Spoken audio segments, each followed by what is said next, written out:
बरोबर. भगवान शंकरांनी पार्वती मातेसाठी एक वास्तू निर्माण केली होती. त्या वास्तूचं नाव काय ठेवलं होतं? काय होतं?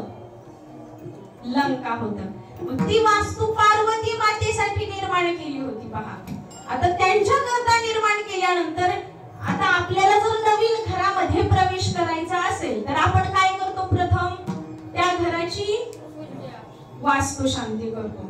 मग वास्तू शांती करता भगवान शंकराच्या घराची वास्तू शांती आहे बघा. मग ब्राह्मणही कसा तोला मोलाचाच असला पाहिजे, विद्वान असायला पाहिजे. मग त्या विश्रवा नावाच्या ब्राह्मणाचा मुलगा कोण? एकदम बरोबर आहे सगळ्यांचं लक्ष. मग विश्रवा नावाच्या ब्राह्मणाचा मुलगा रावण ह्याला काय केलं? वास्तू शांती करता बोलवलं. बरोबर. आता ह्याच्या अगोदर पण म्हणजे जसजशी युग बदलत जातात त्याप्रमाणे प्रत्येक कल्पामध्ये देखील या कथा बदलत जातात. पहा, आता ज्यांनी अभ्यास केला असेल, ग्रंथांचं वाचन झालं असेल, त्यांच्या लक्षात येईल ह्या कथा देखील त्या प्रमाणामध्ये काही प्रमाणामध्ये बदलल्या जातात. मग त्या ठिकाणी अगोदरच्या कथेमध्ये काय आहे तर कोणाला बोलवलं होतं? तर विश्रवा ब्राह्मणाला बोलवलं होतं. कशा करता?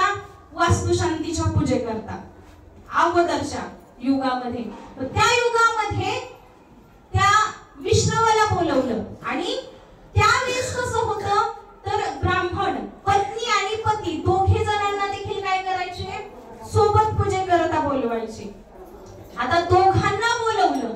दोघांना बोलवल्यानंतर त्या ठिकाणी गेले, पूजा वगैरे सगळा कार्यक्रम झाला. आता तो कार्यक्रम झाल्यानंतर भगवान शंकर म्हणाले, तुम्हाला काही जर माझ्याकडून मागायचं असेल दान दक्षिणा तर ती तुम्ही मागून घ्या.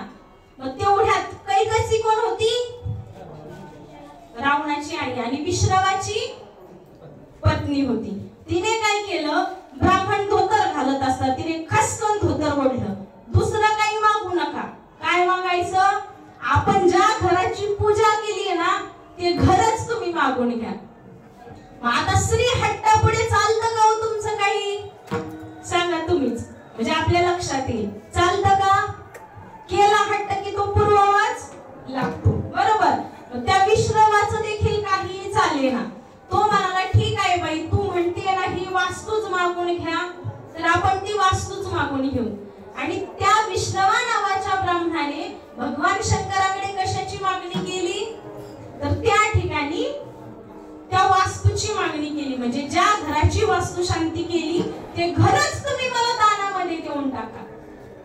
आपल्याकडे जर ब्राह्मण आला आणि त्याने मागितलं तुम्हाला दक्षिणा काय पाहिजे आपण म्हणालो आणि तो म्हणाला तुमचं जे घर आहे ना तेच आम्हाला देऊन टाका, देऊ का आपण? पहिलं उचलून त्या ब्राह्मणाला घराच्या बाहेर मांडू. बरोबर. परंतु घर काही त्याला देणार नाही.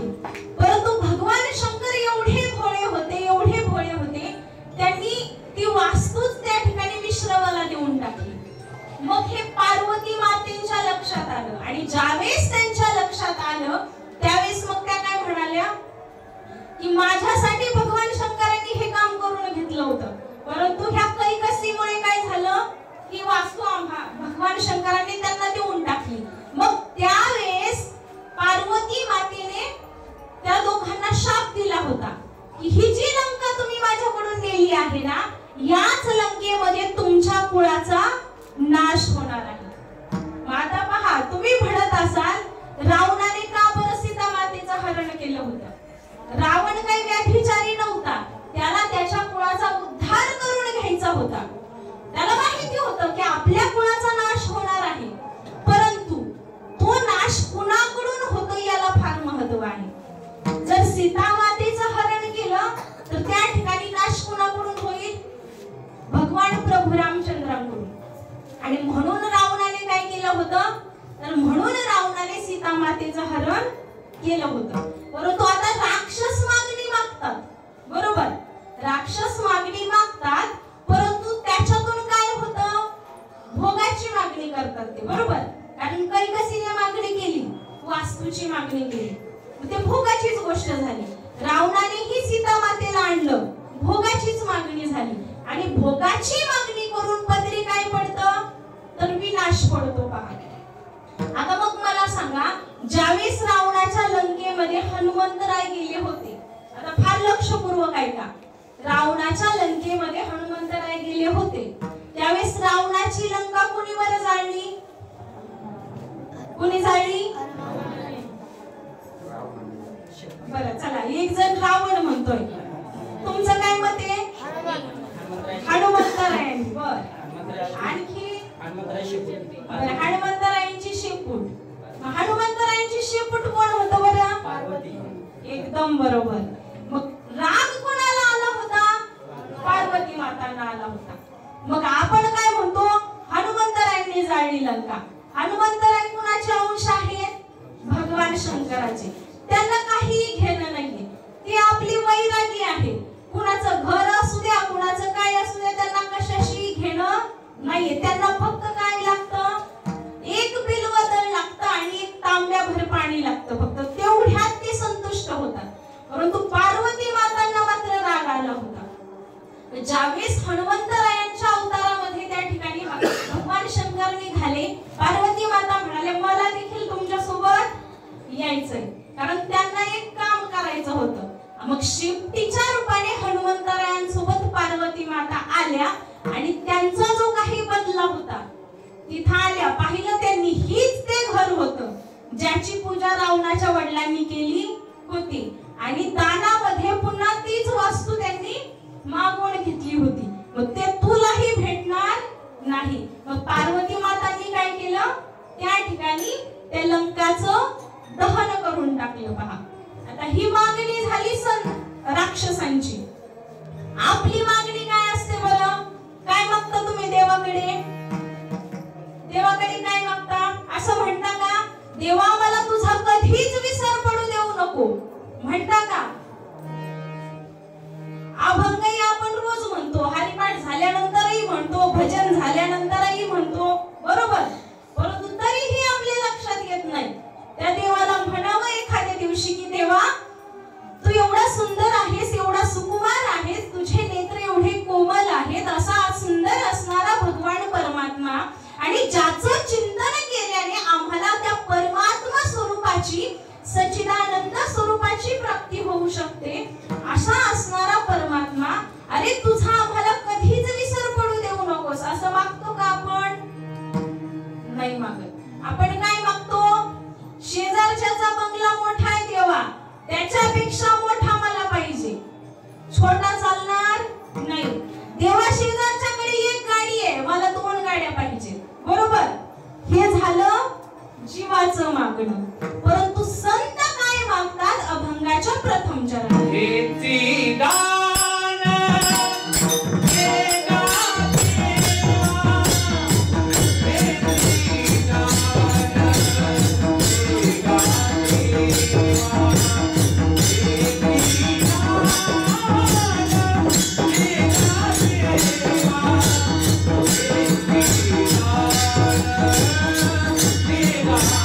Thank you.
देवाला हे करतोय, देवाची पूजा करतोय, देवाचे गुणगान गातोय, परंतु देव आहे तरी कुठे नेमका?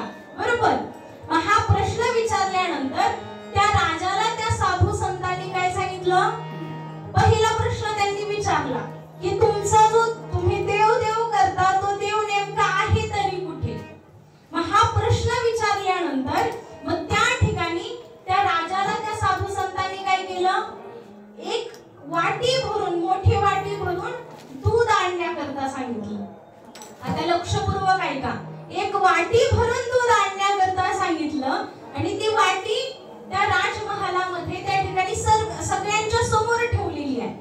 आता तुम्हीही असा विचार करायचा की इथे दूध भरून वाटी ठेवलेली आहे. मग त्या ठिकाणी साधू महात्म्यांनी प्रश्न केला की या वाटीतल्या दुधामध्ये, लक्षपूर्वक ऐका, या वाटीतल्या दुधामध्ये तूप कुठे आहे? हा प्रश्न साधू महात्म्यांनी राजाला विचारला, कारण राजाचा प्रश्न होता की देव नेमका कुठे असतो. मग त्यांनी विचारलं या वाटीतल्या दुधामध्ये तूप कुठे आहे? आता त्यांना सांगण्या अगोदर तुम्ही सांगा बरं, त्या वाटीतल्या दुधामध्ये तूप कुठे आहे? कुठे आहे तूप? वाटीमध्ये एका साईडला बसलंय का किंवा वाटीच्या तळाला गेलंय का? कुठे आहे? चला मीच सांगते. मग त्या साधू महात्म्यांनी देखील राजाला सांगता आलं नाही. मग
दही घुसळून त्यामधून मंथन करून काय करतो, लोणी बाजूला काढतो आणि त्या लोण्यापासून काय करतो, तूप बनवतो. मग तसाच प्रश्न होता, मग तो देव कुठे आहे? आता दूध जर पाहिलं तर दुधात कुठे असेल तूप? सगळ्या दुधामध्ये असेल, बरोबर. परंतु ज्यावेळेस मंथन होईल त्यावेळेस ते बाहेर निघेल. परंतु सद्य स्थितीला त्या दुधामध्ये तूप कुठे आहे? आता सांगा तुम्ही, कुठे आहे तूप? सर्वत्र आहे. मग राजाच्या पहिल्या प्रश्नाचं उत्तर त्या साधू महात्म्यांनी दिलंय. राजन, तू विचारला होता मला पहिला प्रश्न की तो भगवंत कुठे आहे नेमका. मग असा प्रश्न विचारल्यानंतर राजाने काय सांगितलं, तर तो भगवंत देखील सर्वत्र आहे. विठ्ठल विठ्ठल.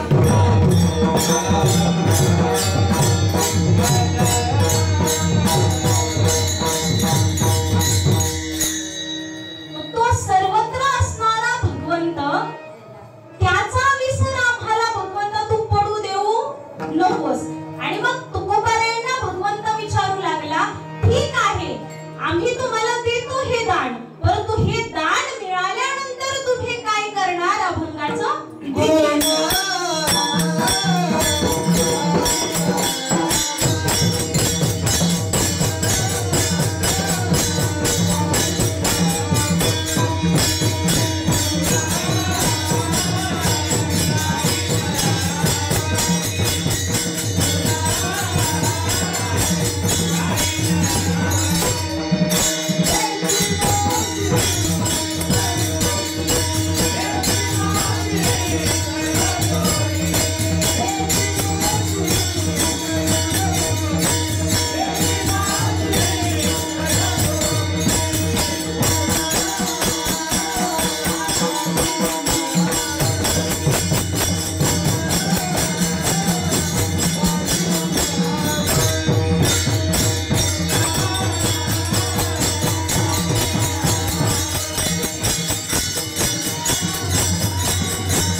की ज्यावेळेस भगवंता तू हे दान आम्हाला देशील ना, त्यावेळेस आम्ही काय करू?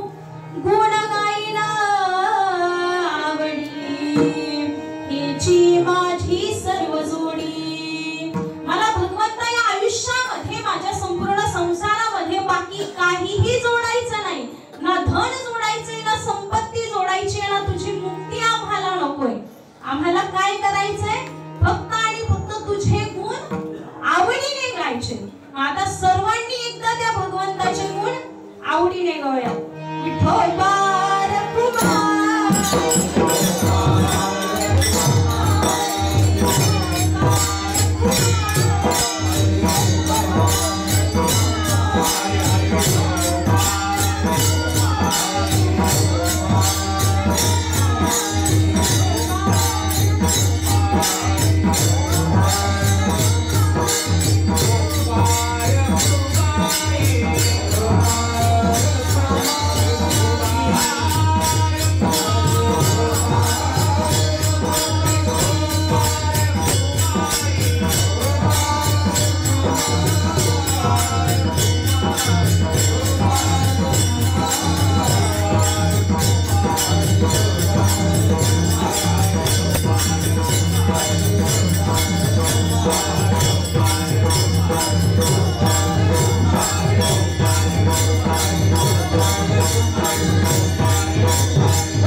आवडी.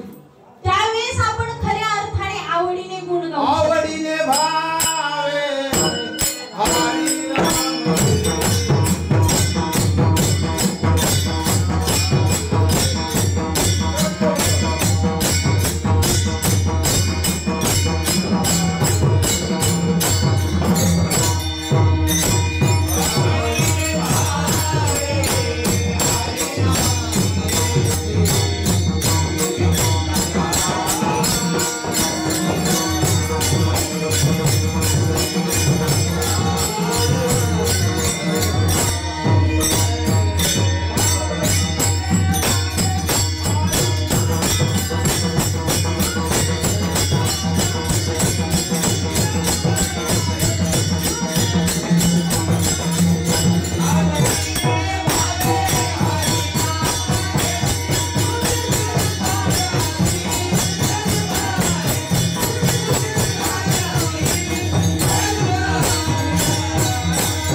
आपण त्या भगवंताची जर आवडीने गुणगान गायले, आवडीने भावे हरिनाम घेसी, तुझी चिंता त्यासी सर्व आहे. आता असा प्रसंग कुणाच्या जीवनामध्ये आला होता? त्यांचं नामचिंतन चालू आहे आणि नामचिंतन चालू असणार ना, त्या भगवंताने त्यांचा भार वाहिलाय सगळा. एक सुंदर असा प्रसंग गोरोबा काकांच्या जीवनामध्ये आला होता पहा. त्यांचं आपलं सतत त्या भगवंताच्या नामचिंतनामध्ये ते एकदम रमून जायचे, एकदम दंग होऊन जायचे. आपल्या अवतीभोवती काय चालू आहे त्यांना काहीच वेळ लागत नव्हता आणि ते नामचिंतन करत करत ते काय करायचे? काय व्यवसाय होता त्यांचा? गोरोबा काका काय करायचे? बोला बोला, काय करायचे? मडके बनवायचे, बरोबर. मग ते मडके बनवत असताना मडके बनवण्यासाठी त्यांना काय लागायचं? चिखलाची आवश्यकता होती. मग ती चिखलाची आवश्यकता होती तर ते काय करायचे? मातीमध्ये पाणी टाकायचे आणि त्या मातीमध्ये ती माती आपल्या पायाने तुडवायचे. आता माती तुडवत असताना गप्पा मारता येत नाहीत का हो? येतात, साहजिक आहे, गप्पा मारता येतात. परंतु ते काय करायचे? नामचिंतन करायचे. त्यांचं सतत नामचिंतन चालू असायचं. परंतु असंच एकदा नामचिंतन चालू असताना त्यांच्या पत्नीने सांगितलं की अहो, आपले लहानगं बाळ आपल्या घरामध्ये आहे आणि मी पाणी आणण्याकरता बाहेर चाललेली आहे, तर तुम्ही काय करा? त्या बाळाकडे लक्ष द्या.